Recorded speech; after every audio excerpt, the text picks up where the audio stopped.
and welcome to another episode of Gamerheads. My name is Roger, aka Rogue Leader 76, and joining me this week, as always, is Blue, aka Writer's View, and Mike, aka Pezman Mike. Welcome to the show. We have quite a bit to cover today. We got some news. We have some feedback, actually, on our last topic about a diskless system. So we'll go through some of that feedback. And then we got our hot topic this week, which deals with loot box and the government getting involved with loot boxes. So that will be interesting. But before we get started, Blue, you actually have an icebreaker for us. Do you want to go through the icebreaker?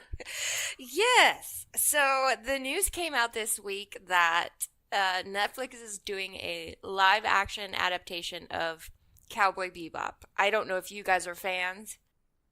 I should turn in my geek card right now because oh my gosh, Roger, I have never seen Cowboy Bebop. I'm sorry, I haven't. I think for me, I think it's actually much worse because I've got the seasons in the movies, but I haven't watched them yet. I don't even know what to do with you two. I for real don't even. Okay. Well, it's amazing, and you need to watch it. Okay. And then, so probably neither of you saw the Death Note live-action adaptation. I saw that. You saw that? Yeah. I don't even know what Death Note is. Okay. I'm sorry. Okay. So Where do I turn in my card? Where do I turn it in? Yeah, I'll take that right now. Okay. Thanks. Okay.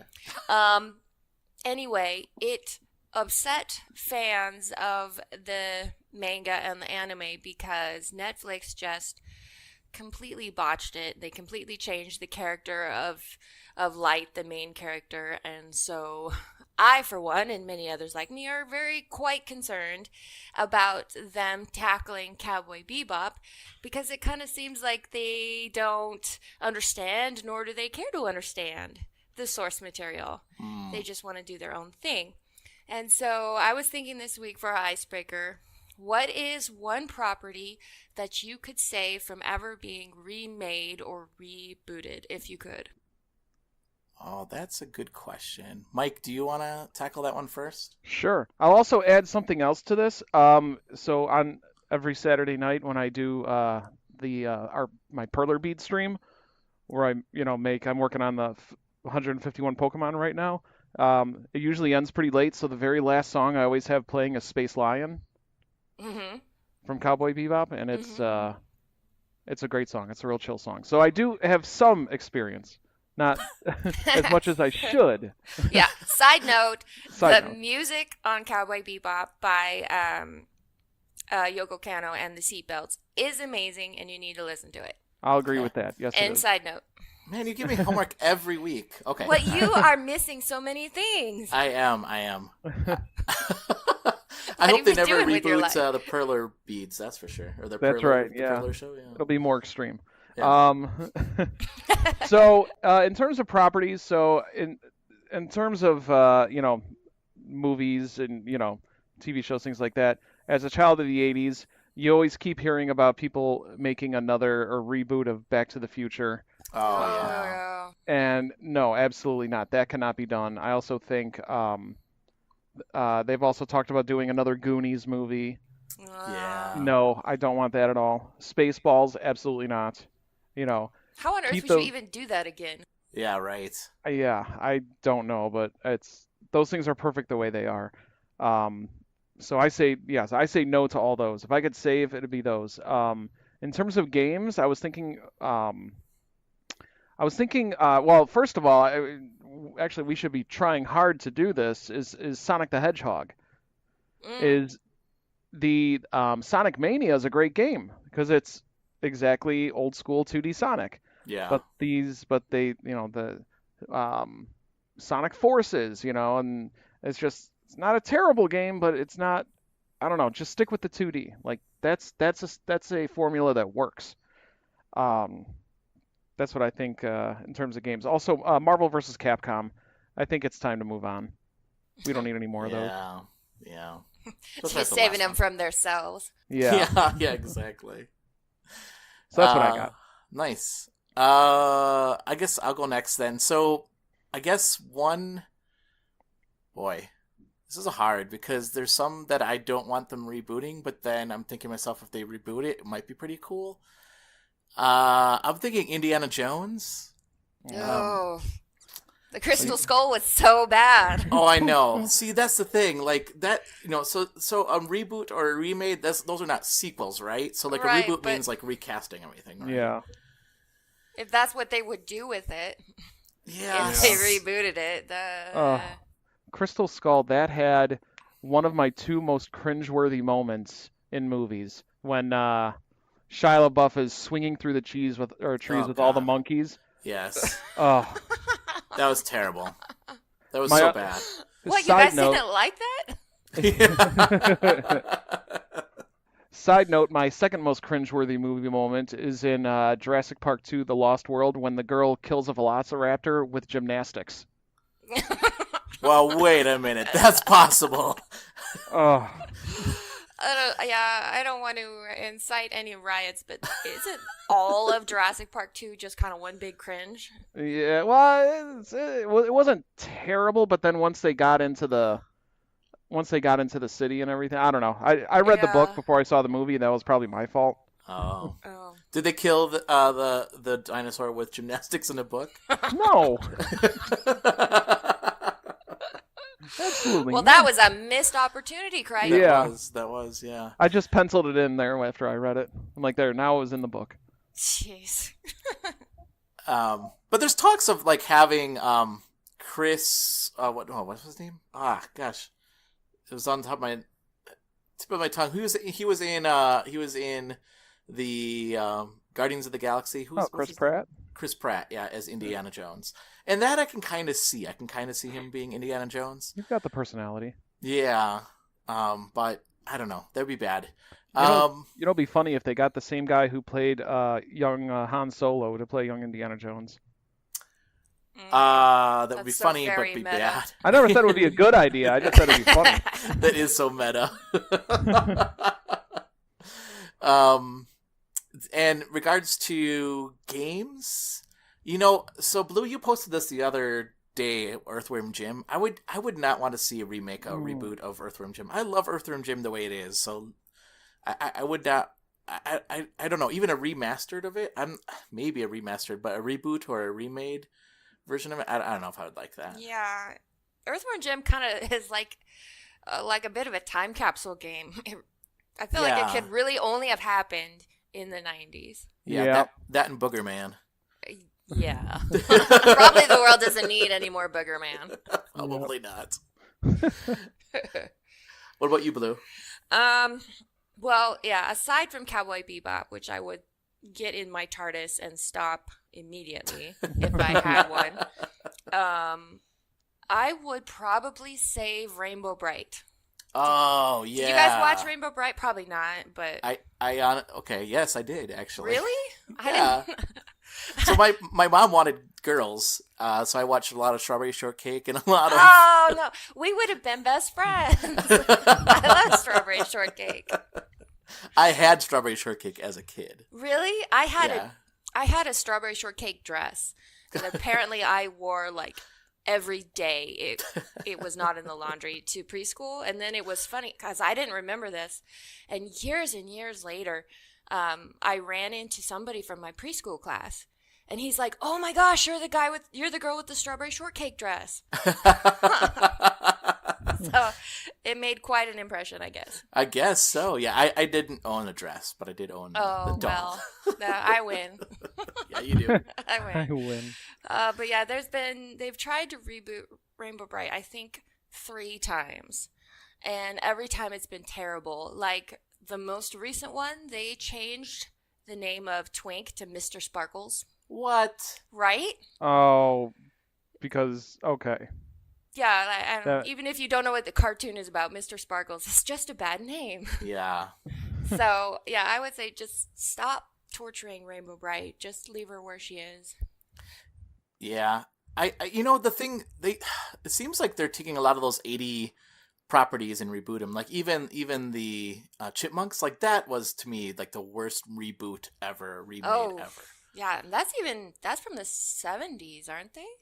Late old 70s, early chipmunks? 80s. Yeah. Well, the old. Yeah, you're right. The old chipmunks are from the 70s. How many olds? Yeah. Oh, like Like as 4 old as I am. olds? Yeah, Yeah. yeah, exactly.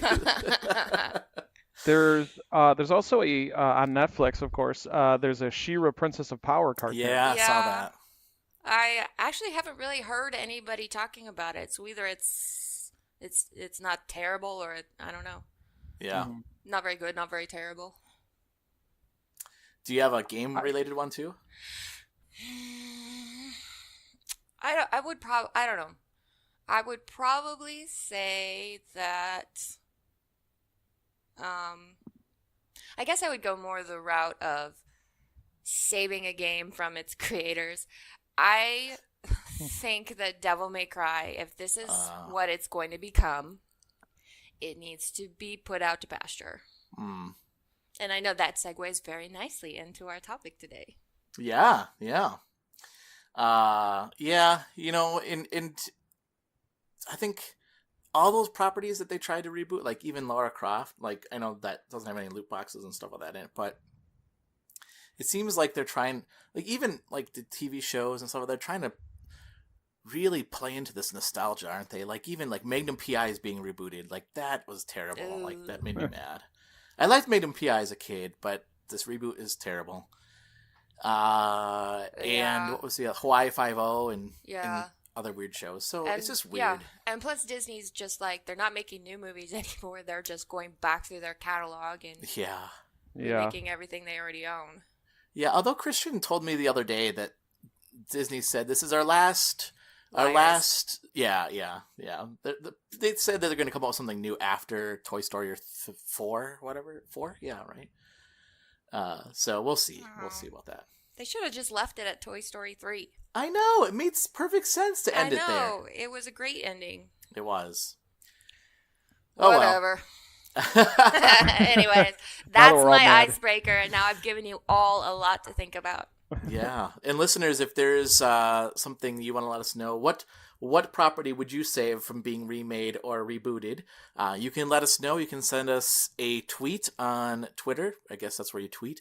That's at Gamerheads PC. You can also send us an email at Gamerheads or info@gamerheadspodcast.com. And then you can also go to our Facebook page at facebook.com/gamerheadspodcast, or you can go to our new page, gamerheadspodcast.com. You can become a member there. You can sign up for that. And then you can also leave comments. You can send us emails there. It's a great way to connect with the show. So I encourage everybody to go out there and do that. That'd be so much fun. All right. Let's go into the news then. So I have a couple items here, and just like every other week, if there's something that you want to bring up, Mike or Blue, feel free to do so. The first one that I have here is from CNET, and that Pokemon Go may be getting multiplayer battles soon. In a tweet, Niantic divulged that player battles will be happening. Get prepared. Trainer battles are coming soon to Pokemon Go, although there's no explanation on how this would work or when this is going to happen. So, have you guys seen that? What are your guys' thoughts on Pokemon Go becoming multiplayer battles? I've never played Pokemon Go. What? Give me your card now. Yeah, really. Dude, give me my card back. Hey, I've been pretty upfront about the fact that I am just Pokemon's not for me. We'll just put it that way. Man, you just like the 12 people that listen to our show, you just made them stop listening. You know what? They could come over with me and we'll make our own show about Cowboy Bebop. How's that? I have played Pokemon Go at least. Or not Okay. Go, but I mean I've played Pokemon Oh, okay. at least. So, at least I have dabbled in it enough to say it's not for me. That's true. I can't say that about Cowboy Bebop for myself, so. Right, exactly. So there. Mike, I know you play Pokemon Go. I play it almost every day. So there, now the universe is balanced. Yep, it's balanced. Okay. Actually, they have an event this weekend. It ends today where they bring back all the previous starters. So actually, Wow. yesterday I was actually out and about with the other members of our podcast, and I caught a shiny Bulbasaur. So I was Wow, very excited about that. that is exciting. Yeah, I'm excited for this. It shows that Niantic is still supporting it, that they're trying to add new things to it. I think that just a tiny bit more details came out. They said that there's going to be 3 different leagues depending on the CP level. So Oh, you're cool. not just going to be battling somebody that'll absolutely destroy you. Nice. It's not going to be like in the Pokemon games where you fight against a preschooler with a Metapod or something. Yeah, yeah. That's awesome. That's cool that they even took that in consideration of like having the different tiers. So that's Hmm. cool. When Pokemon Go first came out, I played it a ton. Like every lunch, a couple buddies of mine and myself would go out and we would play Pokemon Go. And then I just stopped playing. And then I downloaded it back on my phone because I got a new phone, so I downloaded it on my phone. But I really haven't played it much since I got it again. But the reason I got it again though is because of Pokemon Let's Go, because you can take the Pokemon from that game and import them into your Pokemon Let's Go. But that doesn't happen until pretty much at the end of the game, so I have to play through it to get to that part. But Hmm. yeah, I know. I think that's cool. I mean, that's something that they promised in the beginning when this game first came out. So I'm glad that they're bringing this out now. What, 3 years later, I think, or so, right? Isn't this 3 years, 2 years? Yeah, Something I like think that. it's been 2. Yeah. Two. So cool. So now at church, kids can now battle each other instead of just catching Pokemon. That was like a big thing when Pokemon Go first came out. Like everybody's saying, "Oh, all these people are going to church and playing Pokemon." Well, at least they're going to church, right? You're such a glasses half full kind of guy, I Roger. know, I know. Oh man! All right, so the next item here from Game Rant, GameStop. Well, this is actually from you, Blue. Blue, do you want to actually talk about this one? I just saw an article that said GameStop reported a loss of 488 million in the third quarter of this year. Yeah. And that was despite solid growth apparently from hardware sales and accessories. They also reported 13.4% decline in pre-owned sales during the third quarter. But this loss also came despite reporting 10.4 increase in new software. Yeah. So that's so weird. So their big market, or their big part of their market, or part of their business plan, I should say, is the pre-owned sales. To the point where I've heard people say that when people come in to buy games, what was the thing that they would say that they don't have any used copies, they only sell new copies, so that gets them to do the resales, like to kind of, or was it the other way around? I don't remember. But anyway, like a big Hmm. portion of their market, or their business plan, I should say, is resales, and that's where that, a lot of that loss comes from, in the fact that they're in decline in pre-owned sales. I mean, the good news is though that hardware and software and accessories have all been on the rise across the board for gaming, but it doesn't bode well for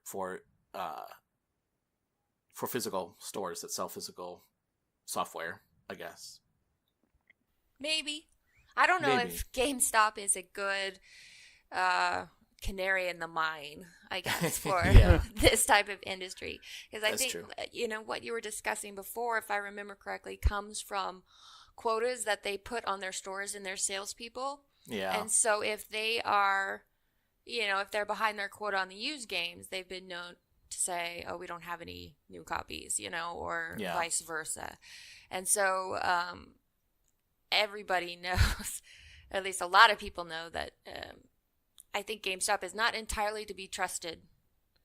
So, Hmm. yeah, I don't know. Take from that what you will. Yeah. And it's I funny, but go ahead, Mike. I'd also be curious to see what their growth or decline was at this time during the last generation, Hmm.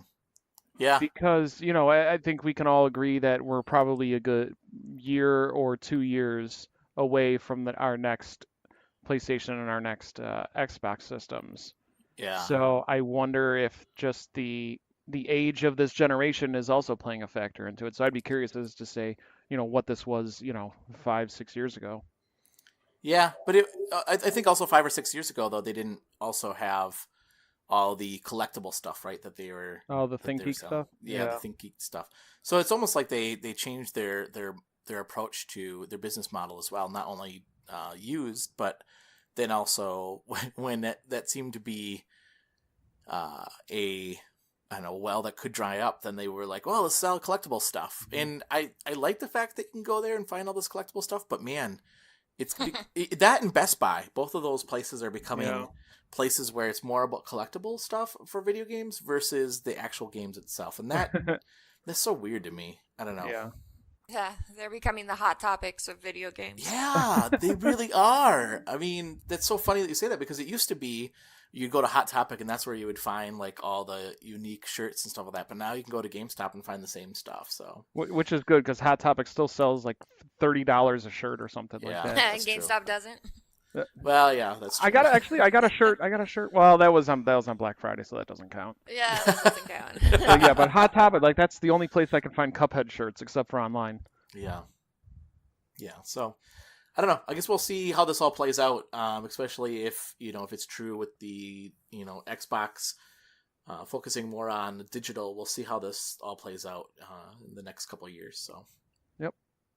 The next item here is from Nintendo Life. Chucklefish confirms Stardew Valley's multiplayer update for Nintendo Switch is on its way. Chucklefish confirms that they are submitted an update to Nintendo for the final approval. And some of the features, I love this. One is that you can help other people on their farm, so up to 3 people can help you on a farm, and you have the ability to get married to other players as well. I'm gonna hire I'd love me to- some farmhands. Mike, will you marry me? I don't know. I got to take a look at your farm first. Oh, it's terrible. I got to know what I'm getting into. He's right though. Besides, I would hate to see the divorce proceedings in a situation like this. Like, who gets to keep the dog? Oh, yeah. Actually, that is a good question. What happens if you do get a divorce in this game? I don't know. And suddenly Stardew became just like real life. Yeah. The struggle is real. Their next Chucklefish's next game is Divorce Lawyer Simulator. Child custody expansion pack.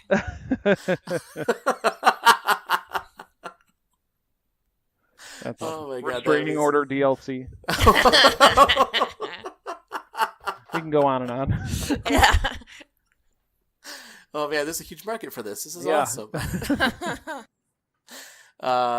So Mike, you have Stardew Valley. Yeah, you do. I played Stardew Valley nonstop for about like a year. I think I stopped playing probably about 5 or 6 months ago.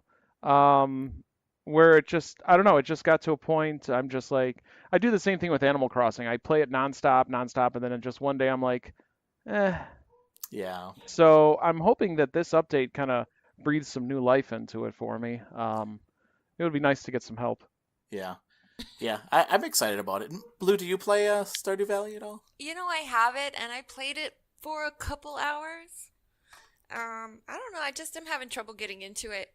I'm not really sure what I'm meant to be doing. Yeah. It lacks a purpose like normal video games have, and so I'm just kind of wandering around going, I pulled the weeds, now what, Yeah, that's actually my experience too, and that's I think Mike, I talked to you about that too, saying I don't really know what I'm supposed to do next, and you're like, well, once we get to multiplayer, I can help you with. Yeah. I it's funny because that was my experience as well. I got the game because I heard, I'm like, oh, everybody's talking about this game. It's supposedly awesome. So I played it, and I played it for a few hours. I'm like, what the heck? This game is garbage. It's so like boring and dumb.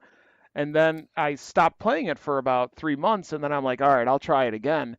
Then I put like 5 hours into it in one session, and then then it clicked. So like that's one of those games where you just you have to put in your time, and then once it clicks, then you're really going strong with it. Yeah. And I liked when you were streaming it, Mike. I liked a lot of your updates. How you were like courting different people, and then that one teacher, right? Weren't you courting the gosh, teacher? yeah, I don't want to even talk about her. And she turned you away, and then you started like feeding her drunk mom like beer, but she was a Yeah. bus driver. That was so. Yeah. the No, heck? yeah, that's right. Yeah, I was all set, like, I was ready to get like an engagement ring and everything like that for her. And then like one of her students told me, like Oh, that's right. said in front of her, like, "Oh yeah, is this the guy that you were hanging out with up in the tree yesterday?" And she like got all embarrassed. I'm like, "Oh, this is how it is? All right, fine." So I got really, really mad at her. And you can't do anything bad, in the game, obviously, because it's like a relaxing sim. But her mom is an alcoholic, so every day I bought her like a Why bunch is of that beer. even in there? Real life. Yeah. Oh my gosh. So I just started just giving them like, no, have all this beer, go right ahead. And she was a bus driver, right? And her mom's a bus driver too, so yeah, I give her I give her a bottle of Jack every morning before she goes to work. Oh my god, Mike. Hey, you don't betray me. Side note, don't. And that bus full of people that she killed. Yeah. Collateral damage. Yeah, collateral there. Yeah, you can't make an omelet without breaking a few eggs. Oh my god. Oh, note to self: don't piss off Mike. That's for sure. Wow. Okay, well, maybe I've been playing the game wrong, clearly, this whole time. Oh man, when that was the reason actually I started playing it again, Mike, because of all the things that you're saying was happening, and I'm like, oh my gosh, this sounds really awesome and kind of deep, and I kind of want to play it now. But yeah, when it comes out, we'll have to play it together, Mike, because I would like to see how that works. So Yeah, absolutely. fun. My last item that I have here is from Push Square. Fans that purchased Fallout 76 Collector's Edition were promised a canvas duffel bag, but instead were given a nylon bag instead, and Bethesda stated that the materials were hard to come by and then offered to give microtransaction currencies to all those who were upset. However, it was just revealed that journalists and other game influencers alike were given a canvas duffel bag at the promo event. And while the bags are different, this doesn't mean that Bethesda was lying about the materials being hard to come by, just provides more egg and face for Fallout 76. Ouch. Yeah, the old bait and switch. yeah. It's the best part is like, oh, I'm sorry you're upset about. Well, here's some microtransactions that you can use. Fake money. Yeah, here's some fake money you can use in the game, and then, well, chances are you'll probably use more of it. So yeah, it's probably just short of what you actually need to make any meaningful purchase. Exactly. Man. Yeah. So that's a bummer. Terrible. I know. I have Fallout 76, and I enjoy it. I'm enjoying just going through it and having not a whole lot to do. Go fight that dragon thing. Oh god, yeah. And it's, I don't know, it's just, I want the game to succeed because I want Bethesda to like add more stuff to it. And I know that's what a lot of people are saying, like, come back to this game in 6 months and see how it is. Kind of like that whole No Man's Sky approach. Yeah. But it's they unfortunately, that they're trying something new, they're trying something different, and man, are they getting a lot of heat for it. Yeah. But that has nothing to do with the quality of the duffel bag. But that's kind of. Yeah, I definitely see online a lot of people ripping into Fallout 76, but also a lot of people just like throwing themselves on the tracks trying to defend Bethesda and the game. And then they do something like this, which only hurts their most hardcore fans. Yep. Yeah. It's like, come on, Bethesda, you're hurting the team. Yeah, no kidding. Like, the people that are defending you, Uh-huh. Even you're screwing those people over. So, I mean, again, it doesn't mean that they were lying about the materials being hard to come by, because, obviously, the people that are invited to these influencer events are not, like, tons of people, but still, like... Why would Canvas be hard to come by? Yeah. I don't know. Or canvas Probably it was shortage? hard to come by at the price point they were looking for. That's Probably what it what is. it Yeah, is. it wasn't cost effective enough. So instead, we're going to get these nylon bags instead. Here's a drawing of a duffel bag. There you go. Yeah, There you go. Yeah. Or they could, what they could have just said? They could have just said, "Oh, I'm sorry, we meant in game. Oh. So here's your code for a canvas duffel Oh. bag in game." Oh. See, there you go. I just solved their whole Yep, problem. there you go. There you go. You need to work for PR at Bethesda. Yeah, All that's right, right. I'll go put in my resume now. Or become a politician, one of the two. So One of the go. two. Yeah, It's the same. PR is kind of the same. yeah, it is. Yeah, it is. that's true. So yeah, I don't know. That will be interesting to see how Bethesda, I don't know, comes out of this, because people have complained about Bethesda games in the past, but then everybody says, but we really love this game, but this one's different. I just feel like this is a different beast. I don't know. It's odd because, like, let's say I made a game and then it became widely known for having one particular problem. Then the next time I made a game, I don't care what else went wrong, I would fix that one problem. I know. But right? it seems like certain game developers just don't really have that approach. Yeah. It's like reinventing the wheel all over again. It's really weird. You would think that they would learn from their previous mistakes, but I also think that it was rushed. I do think that they wanted to get this game out before the end of the year in hopes that they would be in the contention for Game of the Year, possibly, or at least, discussions at the end of the year. But boy, they're getting talked about just the wrong way. That's all I have for the news, though. What do you have? Either of you have any other items for the news? The main thing that I'm seeing in the news this week is Red Dead Online. So apparently the characters that you can create for your posse are just spectacularly ugly. Oh yeah. Oh yeah. Oh yeah. that is true.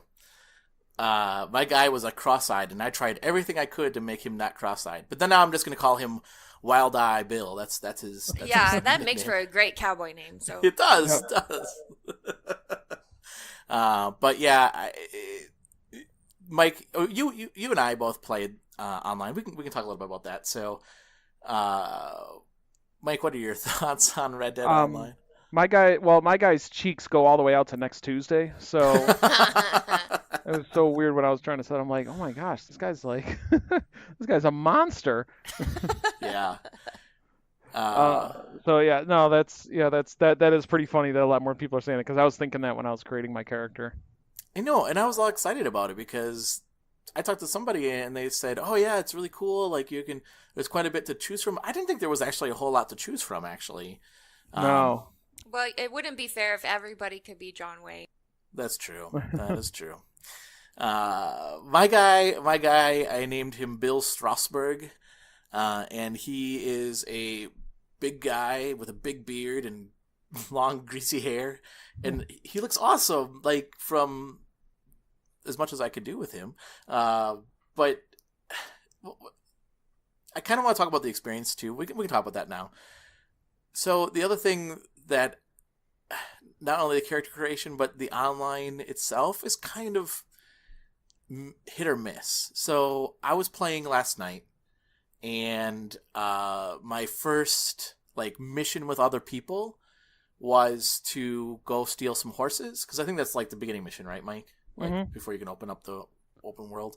Yep. And that was so much fun. So it was me and 3 other people went and stole some horses, and all the people came chasing after us, and we're shooting at them, and it just felt so fun and so good. I'm like, this is going to be awesome. This is going to be such a great experience. This is what I wanted. And then I went into the open world, and first of all, money is hard to come by, really hard to come by.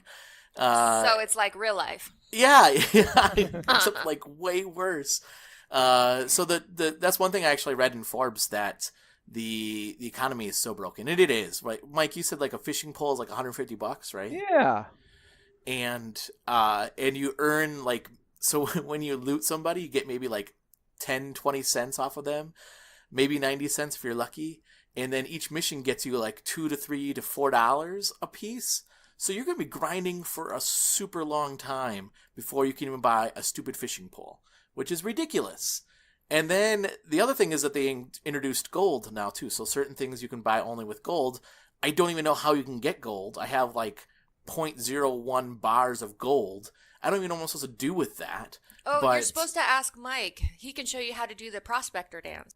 Oh, yeah. Hey, yeah, Mike. Yeah, so basically you bend your arms. Oh, wait a second. You need to pull out like 80% of your teeth first. Oh, So, okay, Oh. okay. yeah, it's an investment. Okay. So. Oh boy. Well, my character, he's pretty grungy, so yeah, I'd be down with that. But then one of the missions I had to go on, so that you can go around and you can talk to all these different people, and one of them was to deliver these bags to people in the country, in the countryside. And I was like, okay, so there's 2 bags. You can only carry one at a time.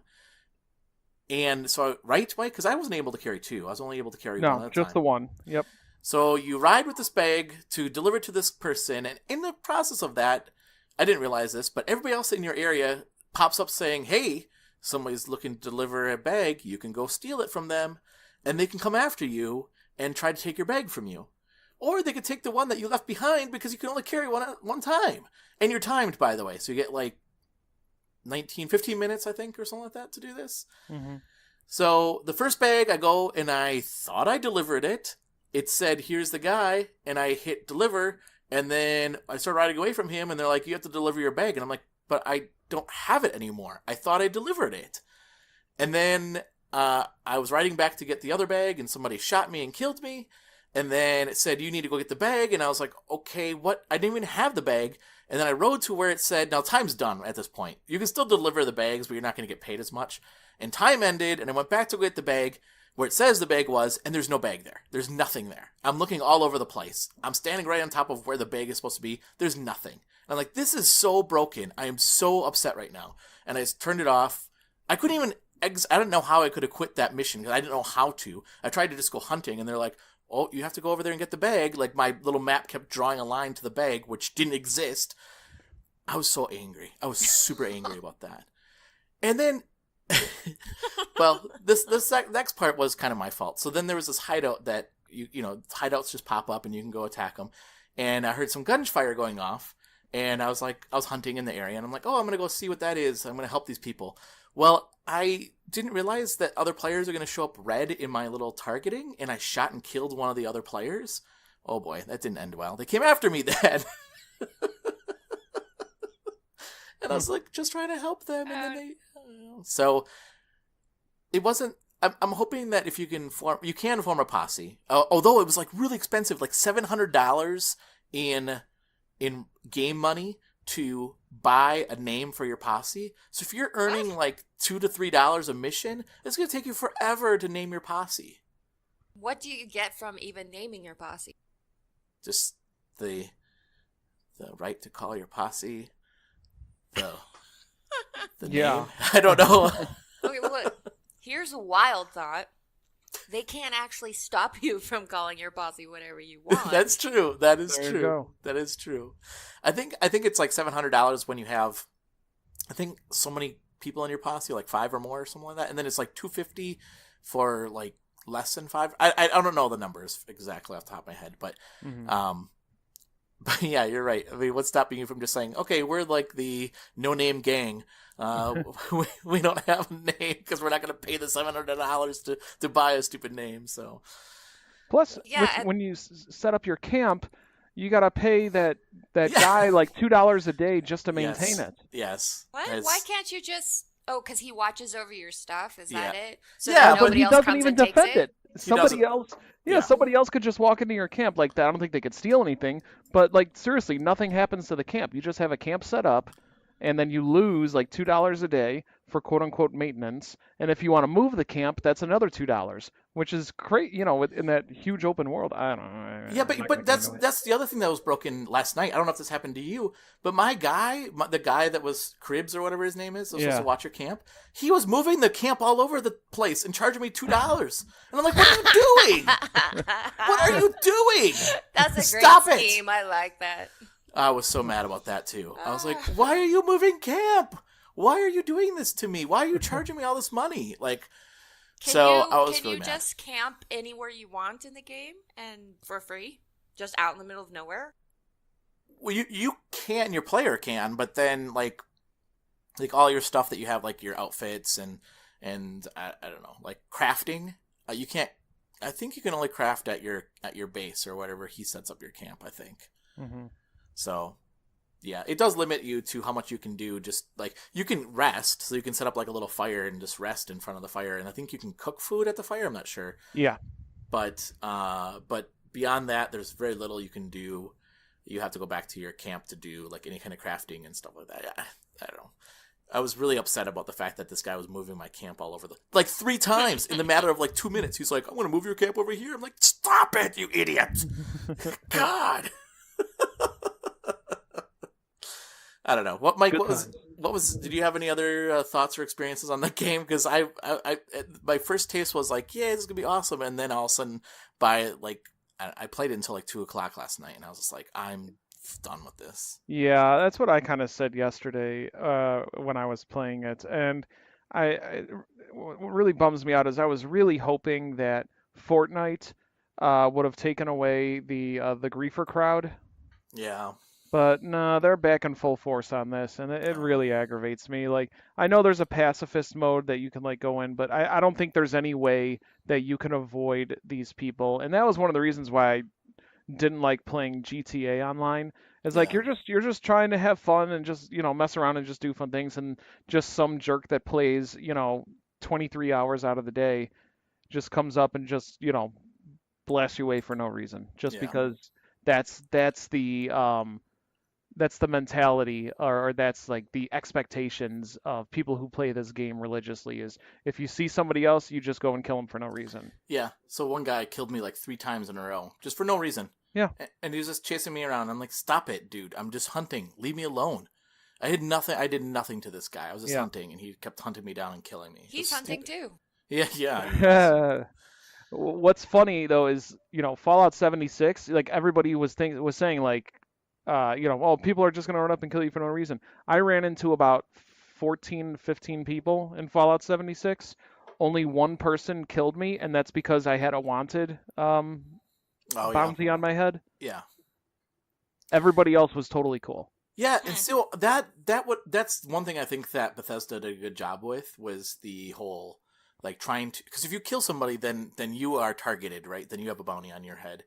In Fallout 76. In this game, I mean, you should have a bounty on your head, but I don't think anybody got bounties for killing people in town.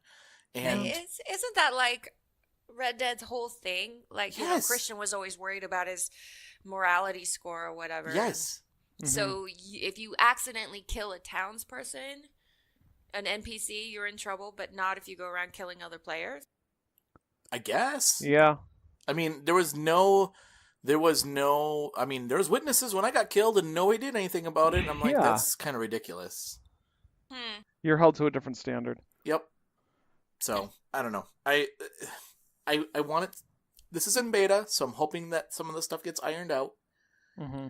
But I don't know how much changes between beta and the actual product itself, but we'll see. Yeah, it seems like the only safe way to play Red Dead Online is with like 4 or 5 of your friends. Yes. So if somebody tries to mess with you, that's fine. Bring it on.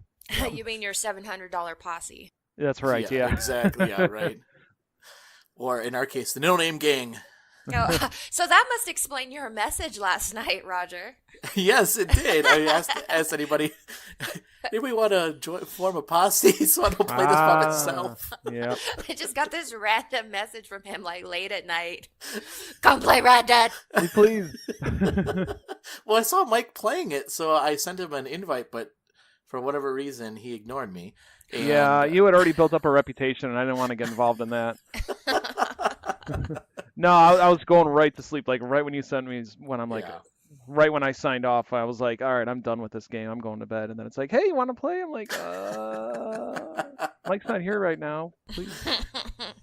Yeah, so, that's why I was like, can somebody help me so I don't just get killed every 5 minutes by just random people? Anyway. Okay, well then let's go into our listeners' feedback. So last week, we asked our listeners what they thought about a diskless system. Dixless. And then here's some of your feedback, our listeners' feedback, that we got on Twitter. The first one is from Master Milky on Twitter. And they write, honestly, I find no need for this, but it could be beneficial for people who want a cheaper alternative. As long as it's an option, I'm totally fine with it. As long as it's an option, I'm totally fine with it.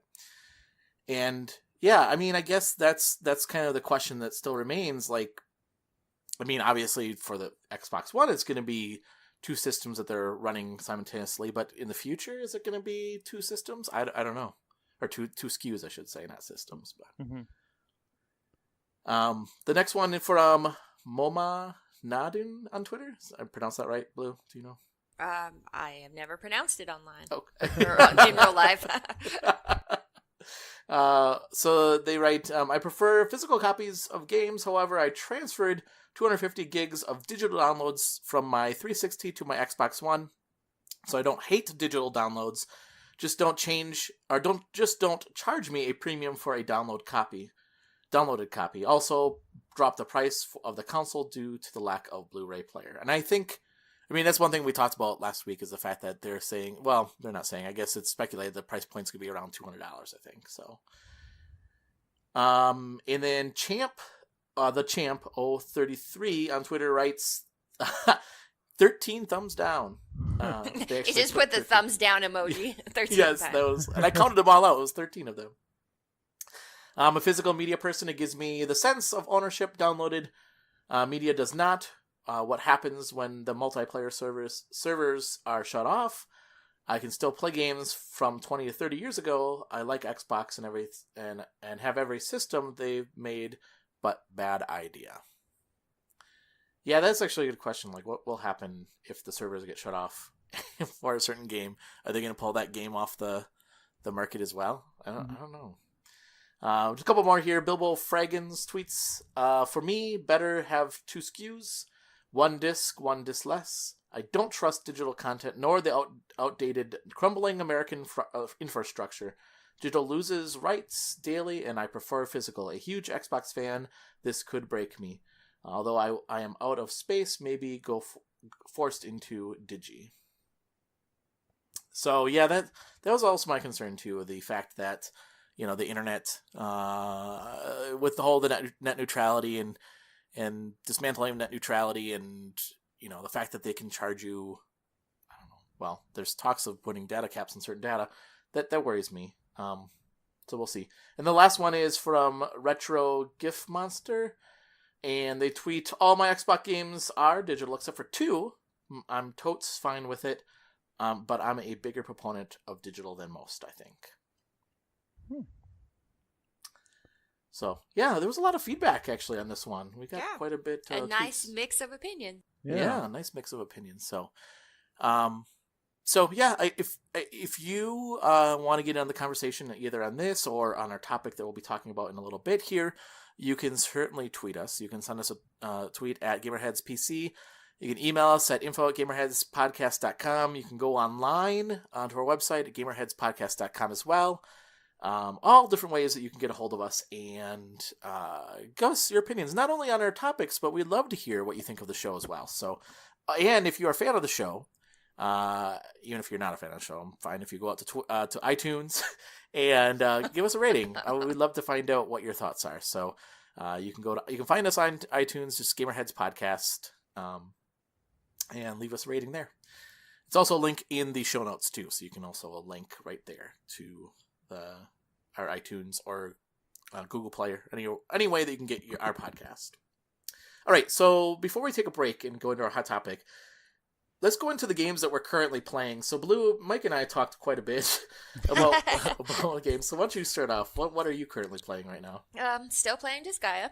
Yeah. But I didn't play it as much this week because I turned on Moonlighter. I saw that.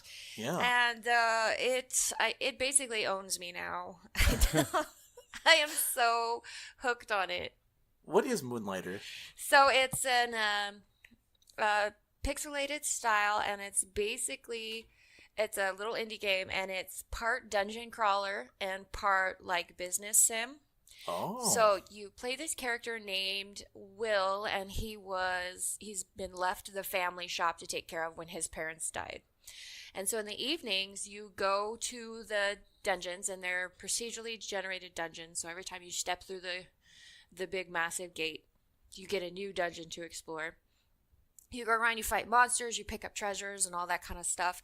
And then when you're done, you leave the dungeon and go back to your shop and sell everything that you found.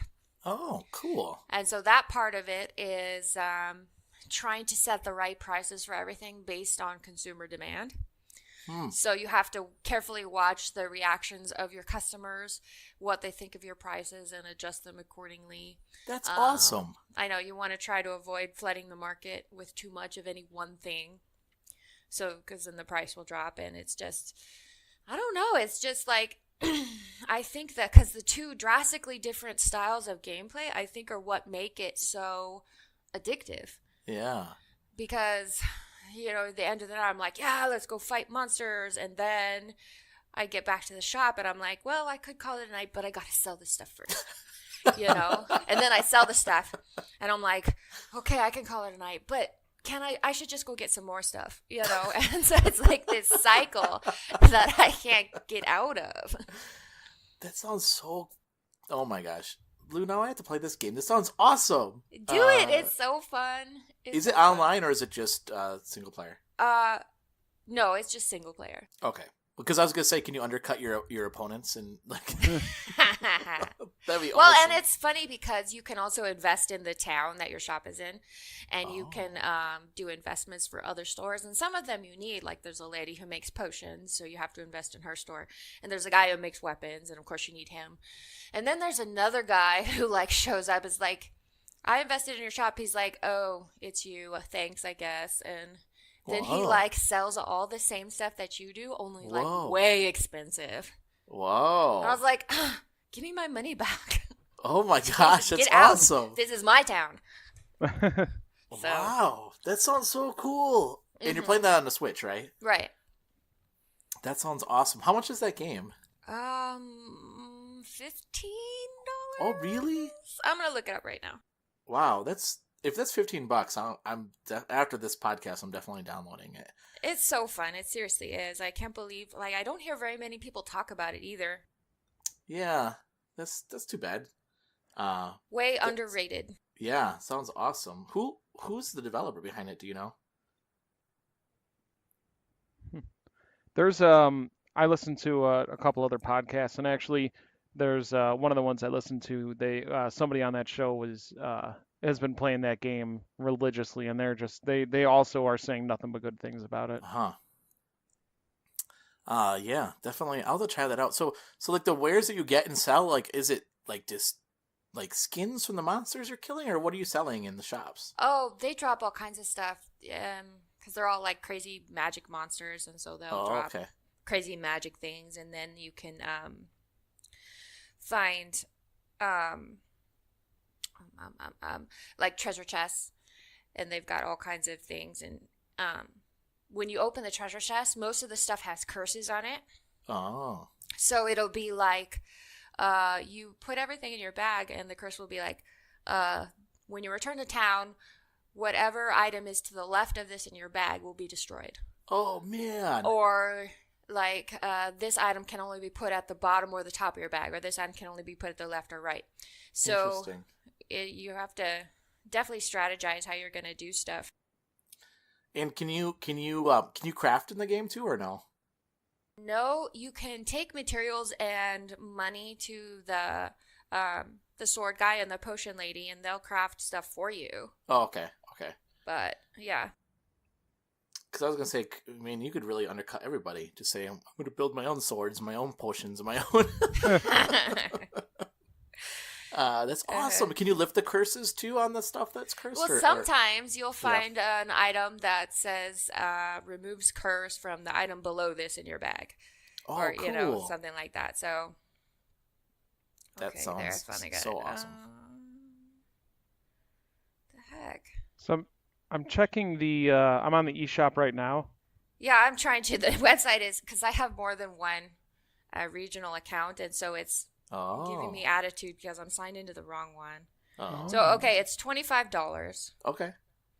So, that's more than I said, but still not bad. Yeah, that's still good. It's worth it, right? Is what you're saying? It's definitely worth $25? Oh, yeah, totally. And the publisher is 11-Bit Studios. Oh, yeah. Okay. Yeah, awesome. That is really cool. I am super excited about this game. I am totally getting this. So fun. And now that I have a new computer, I can stream it. Yay! Cool. What else are you playing? Are you playing anything else? Nope, I played that all week. Okay, nice. Mike, what about you? Well, aside from playing Red Dead and Red Dead Online, as I think we've had good enough conversations. I can't think of anything crazy that happened. I'll take this back. My first night playing Red Dead Online, I shot a ram from far away, but it ran off. But then it dropped after it ran off for a couple minutes. So I walked up to it, and it's like I kind of felt bad because it's like it's laying on its side and it's like flopping around and making noises and stuff. Yes. So then I walk up to it and try to figure out what to do, and I don't know, I forgot what button I pushed, but my guy just proceeded to just like punt the thing right in the face. What? And it just made this sound just like brrr, and then it died. And that was just the funniest thing in the world to me. And not that animal cruelty, obviously real life animal cruelty is terrible. Yeah. But video game, just the sound effect that it made. Yeah. It sounded like something out of a Tom and Jerry cartoon. But I was cracking up at that, just like because I didn't do it on purpose. Yeah. I don't know. There's a clip. I have a clip of it on Twitch. I could send you the link to it. Yeah, later. send me the link and we'll put it on our Twitter. So that'd be funny. So I played Red Dead, and again, just dealing with these griefers that really upset me. I just want to have fun and mess around. That's all. I know. And I've also dusted off my 3DS and I started playing Pokemon Moon. Oh, again. yeah. Yeah, I played that when it first came out, but then I got bored of it. And I know that's what a lot of people kind of felt like, hey, this game it's not made by, it's like made by Game Freak's B team or something like that. So it's not like, while it is a generation Pokemon game, it's not like a true generation Pokemon game. So, but I've been playing that and I'm enjoying it, Nice. as much as I can. But most of my time is on Red Dead, so it'll be interesting to see what happens next Friday. How my time is going to be split up. So yeah. Oh, because of Ultimate. Oh yeah. Yep. I think I can probably guess how your time's going to be split. Yeah. Just a wild shot. Yeah. In the dark. Unless they really fix the online for Red Dead, I kind of know what you're going to do. Unless Pikachu is running around on a horse. That'd be awesome. That would be awesome. Is that it, Mike? Is there anything else? No, that's it. For myself, so we were playing, Christian and Steve, another friend of ours at work, and myself, on our lunch breaks, we've been playing a lot of Mario Kart, but now we switched over to Diablo, because Christian got Diablo for $17, so did you, Mike. Yep. On Black Friday, a mistake by Walmart, for the Switch. It was supposed to be $17 for the other two systems, and then Walmart made it $17 for the Switch too. I think it was a mistake. But in any case, a lot of people got it for $17, and so did Christian. And we've been playing that game, and I will say that it's such a great game on the Switch. I know people are saying it's a 5-year-old game or whatever, but it plays really well on the Switch. I really like it a lot. What do you think? Have you been playing? You haven't played it, Mike, or have you been playing it? The cellophane is still kind of attached to it, and I haven't Okay. haven't opened it yet. Give it to me then, because I'm having like major Diablo regret. I know. Oh, that would have been awesome if you picked it up on Black Friday, Blue. Well, it'll be on sale again. I mean, like, this, Yeah. I mean, it's just funny that it came out a week and that it was for $17. Yeah.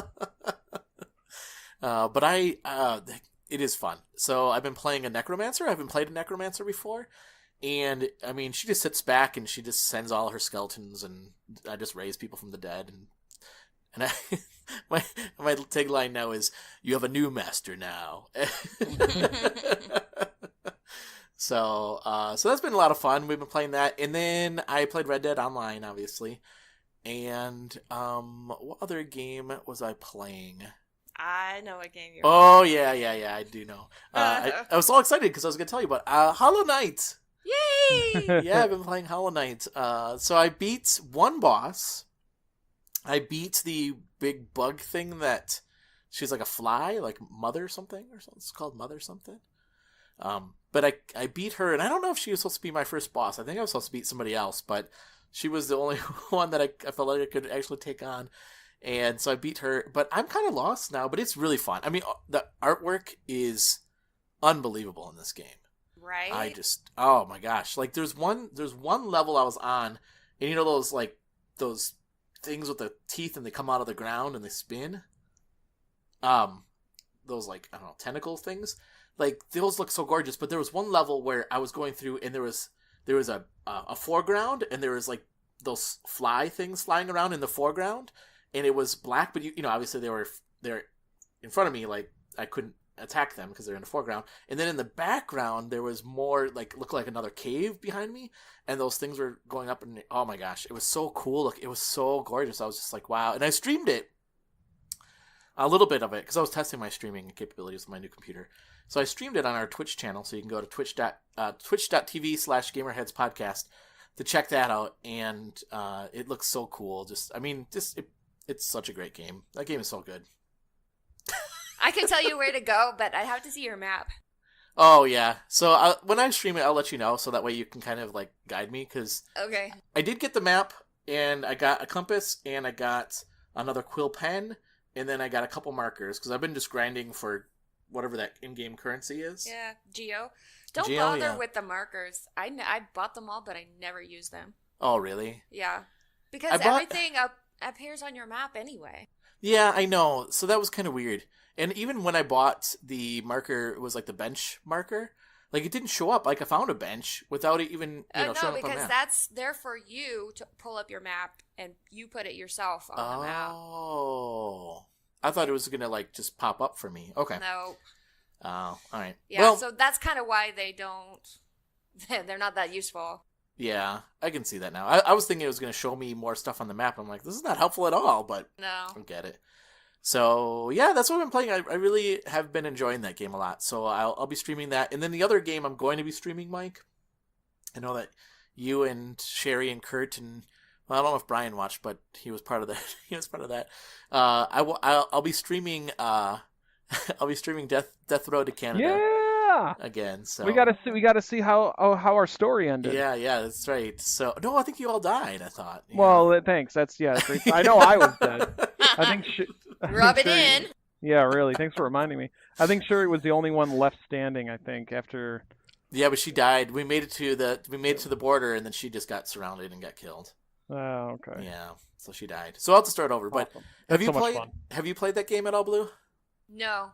So it's it kind of reminds me of Oregon Trail meets zombies. So you have a party of we start off with a party of one person, I think, and then as you go along, or two people, and as you go along, you meet other people. You can either have just computer generated characters, or you can create your own characters, and they'll just pop up. So I made like all like my podcasting friends, like the controller throwers and the real dudes. And there was one where I got everybody from the controller throwers in the car. It was awesome. So like my character died and somebody else had to take over as the leader, and but the funny thing is, like, as you're playing and you're driving along, like different things will happen, just like random stuff, like, oh, like, I don't know, like so and so like gets angry about something and they start yelling at you. I don't know. I'll stream it. I'll have to pick a day when I'll stream that religiously, and then I'll share that with both of you. And it is that game is so funny. It's a lot of fun. So, and there's actually talks about making that multiplayer too. Did you know that, Mike? Oh, really? Oh, cool. Yeah. So, okay, that's all I've been playing. So with that, let's take a break, and then when we come back, we'll get into our hot topic. So stay tuned. Remember that feeling of playing an ultra-hard video game and dying? Over and over and over? Ah! Yeah, so do we. Listen to the Controller Throwers podcast on iTunes and Google Play. And check out the live show every Tuesday night at 8 p.m. Central Standard Time at twitch.tv/TCThrowers. The Controller Throwers. pressing start since 1985. My name is Katie Cakes, and I am the host of Cake Bites, a podcast adventure through gaming history. I am just inviting you to come along with me on that journey while I interview people who have worked in and around the industry for the last 30 plus years to learn about their experiences and their perspectives, to learn more about an industry that is continuously evolving. I hope you guys will join me every 2 weeks when I release a new episode of the show on all major podcasting platforms. You can learn more about the show at cakebites.com.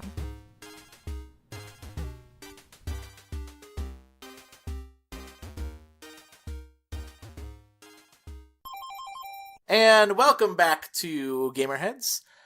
This week, our hot topic is, let me pull this up here, as loot boxes are going to be investigated by the U.S. and Australian governments. I wanted to pose a couple questions here. First of all, how bad are loot boxes? And what role do governments have on determining the fate of loot boxes or how they be implemented? And then finally, what impact will this have on the game industry itself? So I'll ask these questions and we can discuss them. So the first one is, let's start from the beginning. How bad are loot boxes, and are there any positive points to loot boxes whatsoever? Go All ahead, right. Mike. Sure. Well, thanks. I appreciate it. So here's my thoughts. I don't think loot boxes are that bad. Like the actual concept of loot boxes. It's the implementation that can sometimes have a problem with. I think loot boxes are a fun way to keep interest in a game and to collect items. However, I think that paying real money for loot boxes, that can get a little touch and go. I think if you earn in-game money and you use that in-game money on loot boxes, I'm all for that, no problem whatsoever. But if you're spending real money on it, I don't know. That's just me. That's just my my thoughts on that in terms of as real money as opposed to fake money, I guess. What about the instances where you can use in-game currency and real money?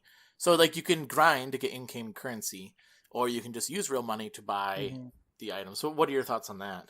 I mean, I'm okay again with the currency or with the in-game currency, but then again, at the same time, it's kind of a difficult thing to have like a hardcore stance on, because at the end of the day, they put it out there, and it's up to the consumer to decide if they want to spend their own money on it. Yeah. I don't know. I've never been a fan of locking content that's on the disc and making you pay for it.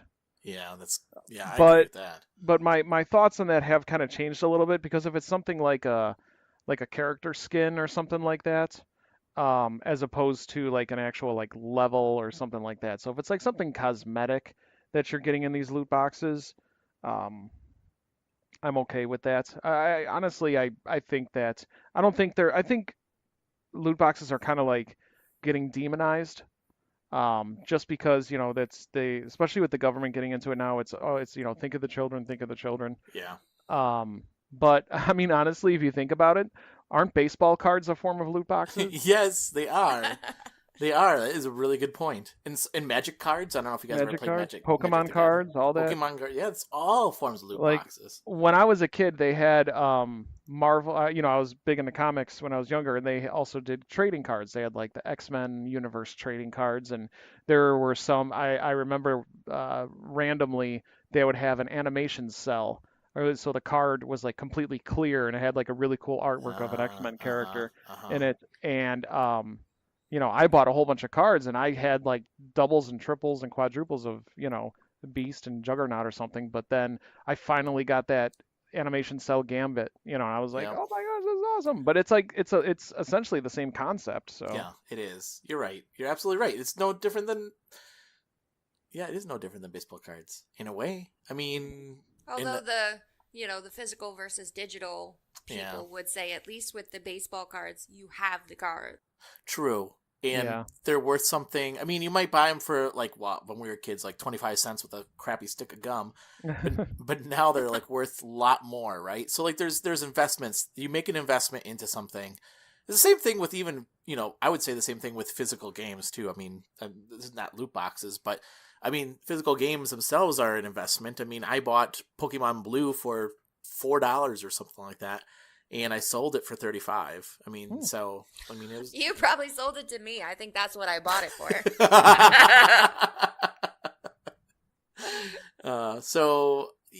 Yeah, I get that point. I think that's a good point, Blue. That's a good thing to mention. That while I think there's a lot of similarities. You're right.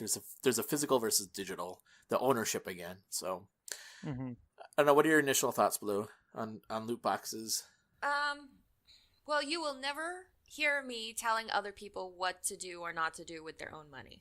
Yeah. So, and even, I know that a lot of the concern with the loot boxes is regarding children. Yeah. And how the loot boxes should not be marketed to children or, stuff like that. But, if you're a kid and you want your allowance in a PlayStation card or whatever to spend on loot boxes, then I'm not going to tell you not to. Yeah. I just hate to see the government get involved in entertainment. Yeah. Yes. It's same like what we were talking briefly before with censorship.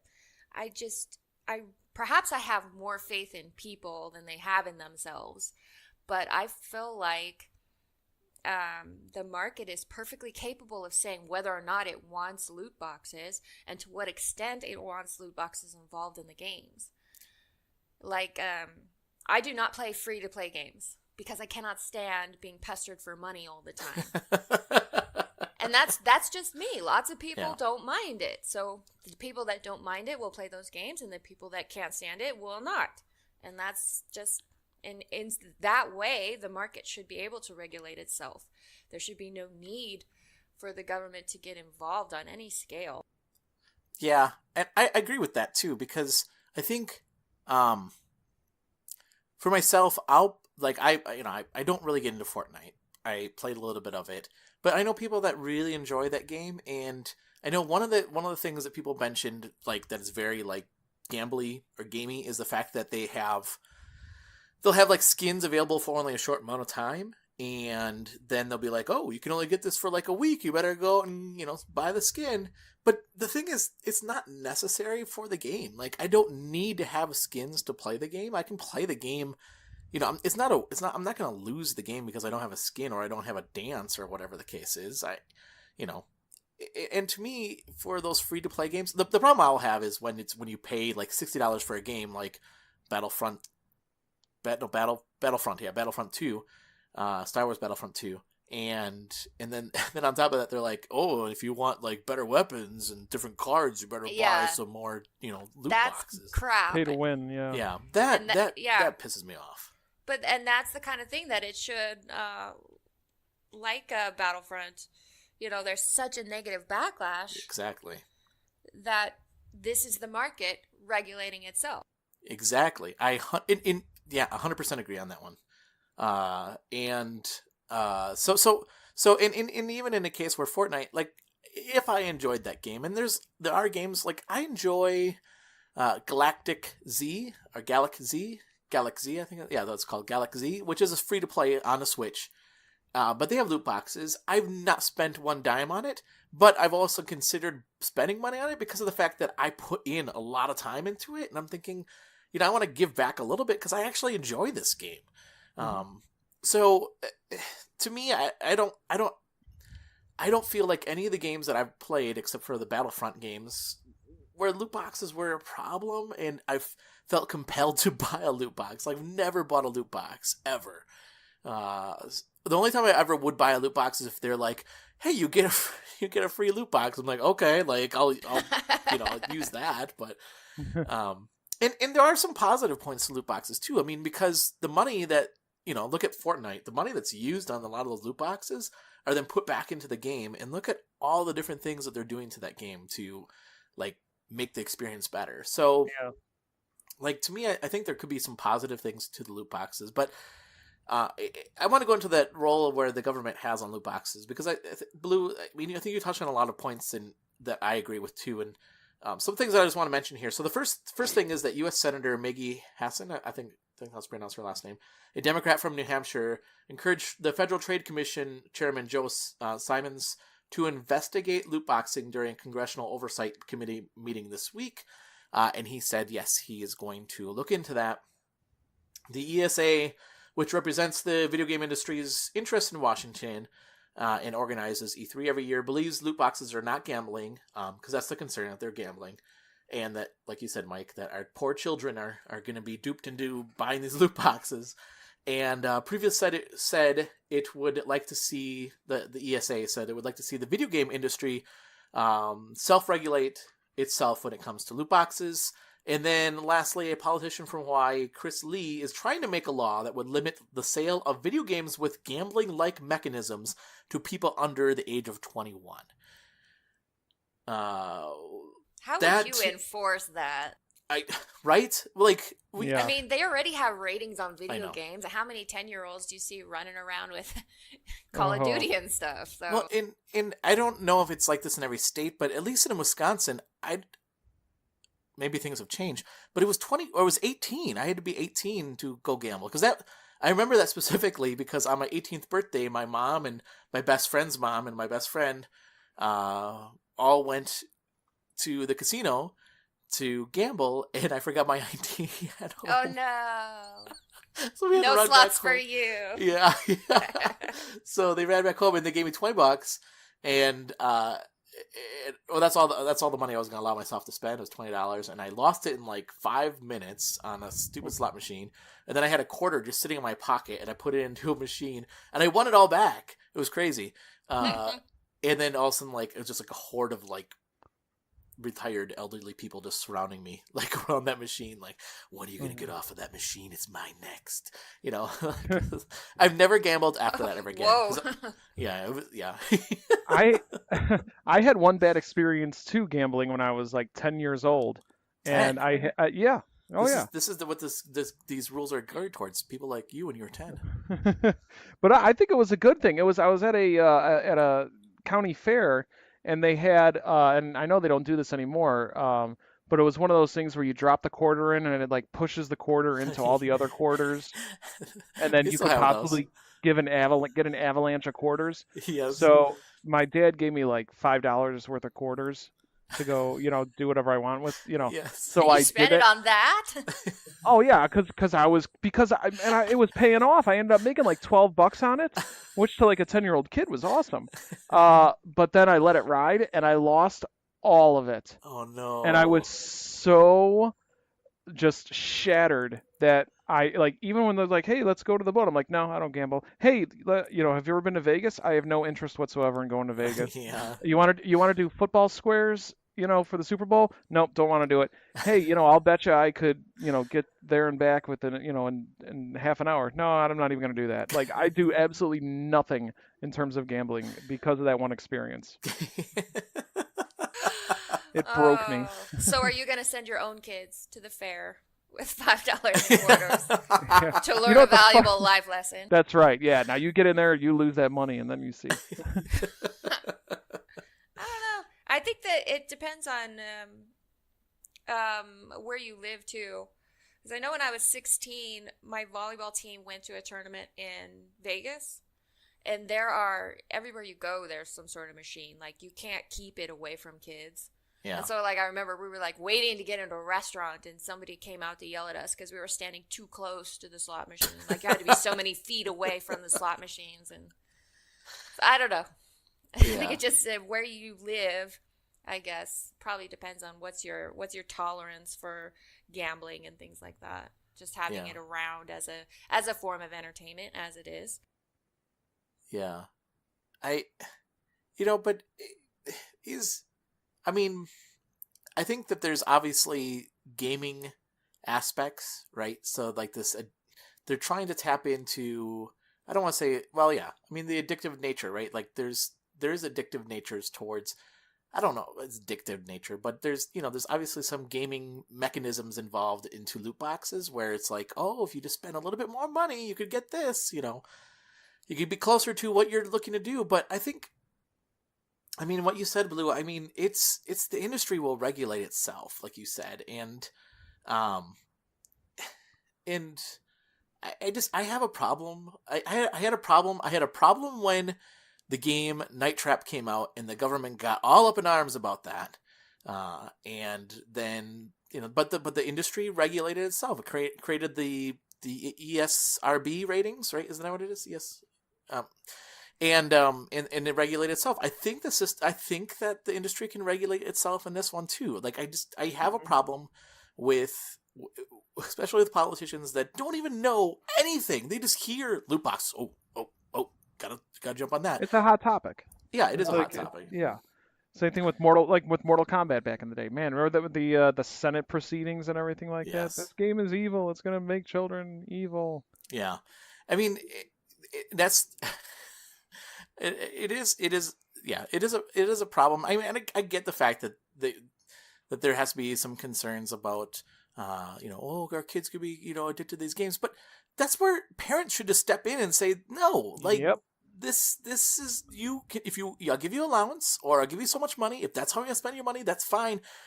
But, parents have to step in and take some responsibility too. The government should not be responsible for raising our kids. That is absolutely not the role of government. And telling them what they can and cannot spend their money on. Like, I don't know. I again, like I said, there are loot boxes that do things poorly, but I'll never ever tell anybody to say, like, the government has a role of, like, telling you how you should use your loot boxes or what kind of regulations around that. I think that's I don't know. I don't know. It just frustrates me so much. Yeah, there probably are just one or two other things that government officials probably should be paying attention. Just a couple. Oh, that's just a me, couple. though. I don't want to tell them how to do their jobs. Yeah. Hey, Roger, could you do me a favor when you're editing this, and when you start talking, when you went on your speech there, could you do the Battle Hymn of the Republic playing in the background? Because that was beautiful, man. How much does it cost to play that? Yeah, probably a lot of money. I don't know. Yeah. So my last question here with my questions, how do you think this is going to affect the game industry? Because I'm going to do a little plug here for a game, or a book. It's the Minds Behind the Games. It's Patrick Hickey Jr.'s book. And in the book, he did an interview with, oh my gosh, I can't think of his name now, but he created that. He was the mind behind Night Trap. And I mean, after all those proceedings happened and everything, this guy went through the ringer. His girlfriend left him because she's like, I can't believe you're making games that are violent against women, which it wasn't. And he, his next game that he made was Pets, because he was like, I want to make a game that nobody's gonna like get mad at me for, and he made Pets.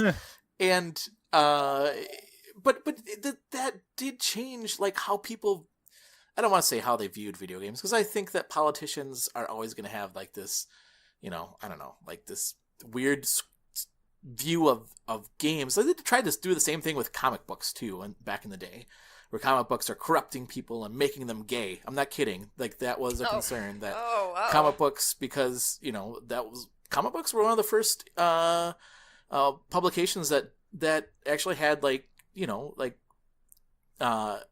had gay people in comic books, and not in a bad light, but oh man, government got all mad about that. Can't have that to happen.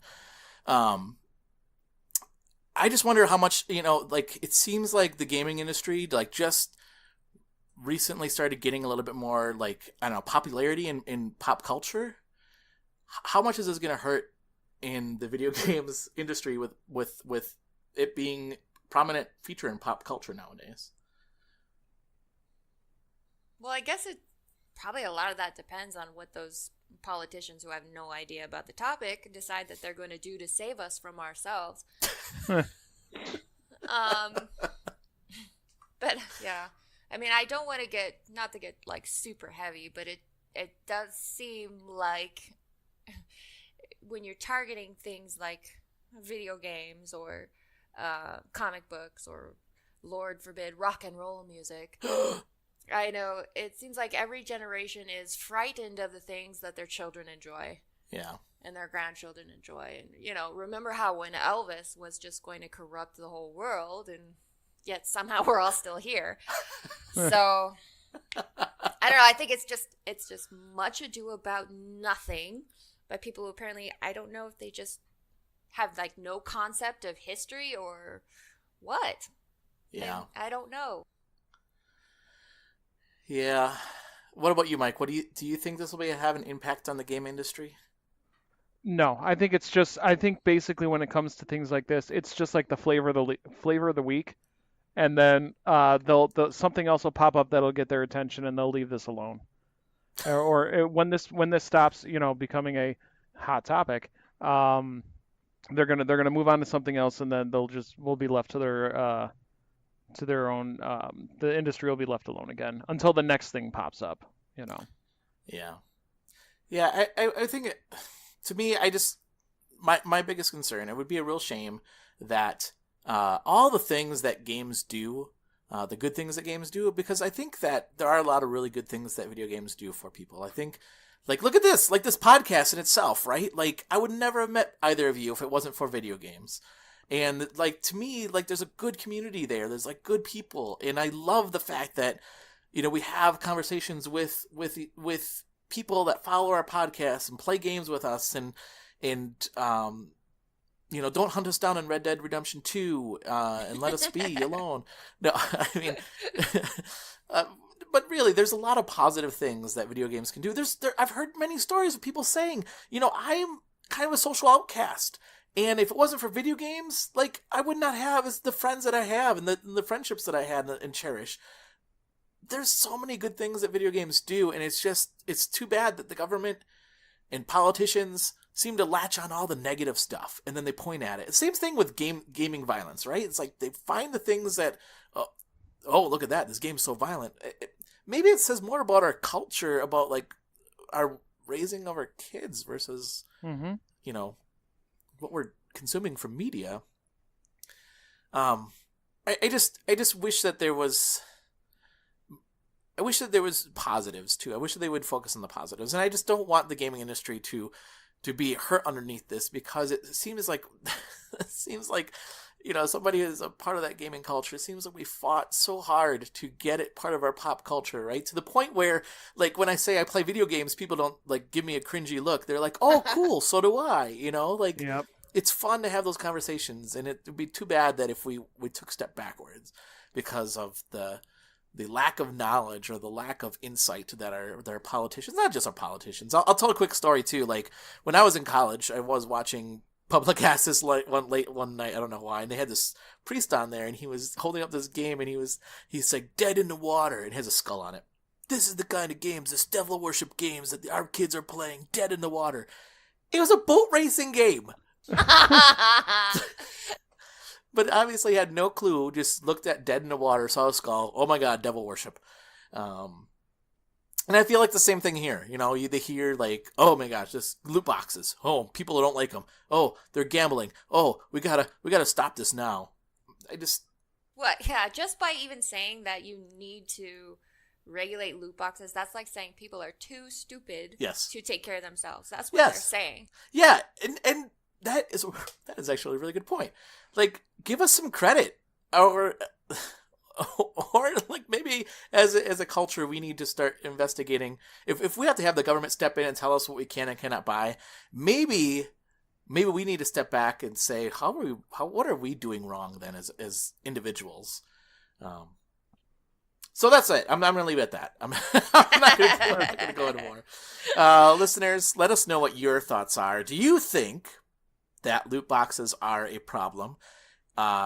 And should it be regulated by the Federal Trade Commission? Let us know. You can send us a tweet at GamerheadsPC. You can send us an email at info@gamerheadspodcast.com. You can send me a personal email at roger@gamerheadspodcast.com. If you want to reach out to me specifically, you can also go on our website. I want people, like what I was saying about this conversations, right? Having conversations, having discussions. Like, I have it set up on our website so that you can put comments to all our posts that we put out there. So sign up on our website, become members. It's gamerheadspodcast.com. I'll put a link in the show notes.